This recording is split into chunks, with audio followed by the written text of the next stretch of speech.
The Sun, the heart of our solar system. It's as familiar as anything we know.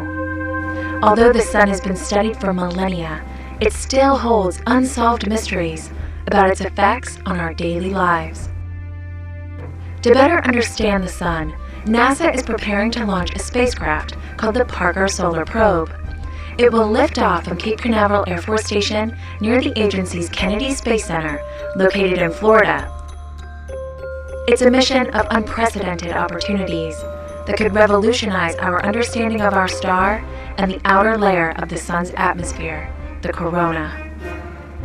Going into the Sun's corona for the first time, going up close and personal with our star, to be able to answer some of the mysteries that live in this coronal region. Why is the Sun's corona hotter than the surface of the Sun? Why is there a solar wind? Why does this atmosphere, this corona, become so energized that it can move away from the Sun at supersonic speeds and bathe all of the planets?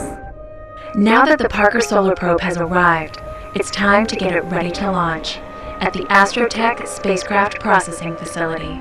Today's an exciting day on the Space Coast. Over at Astrotech, we'll ready their spacecraft for launch.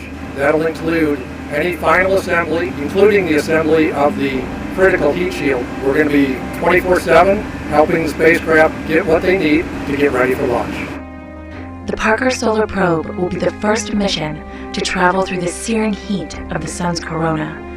Traveling this close is only possible because of the spacecraft's protective heat shield, where temperatures on the spacecraft reach 2,500 degrees Fahrenheit. So Parker Solar Probe is actually going and touching the Sun. The previous missions have been really important for solar science as we study from afar. And we can learn a lot from studying from afar. But Parker Solar Probe is actually going and touching, almost kissing the Sun, so we can learn so much more. And to do that, it will need to go faster than any other spacecraft in history. Parker Solar Probe will be the fastest human-made object ever. We are traveling at an unbelievable 430,000 miles per hour. That's why, for the first time ever, NASA's Launch Services Program selected the United Launch Alliance Delta IV Heavy rocket. Delta IV Heavy was selected for NASA Parker Solar Probe program because of the extreme velocity required to meet the mission objectives in orbit around the Sun. Going out and seeing the Delta IV Heavy on the pad is a truly awe-inspiring experience. Just seeing that amount of raw power right in front of you is just incredible. 3 boosters, our second stage, and then we have a third stage. We're a tiny little spacecraft. We look like a little hood ornament on the top of the Delta IV. Get ready to watch this historic mission lighting up the Space Coast as it thunders into the sky to get up close and personal with the Sun.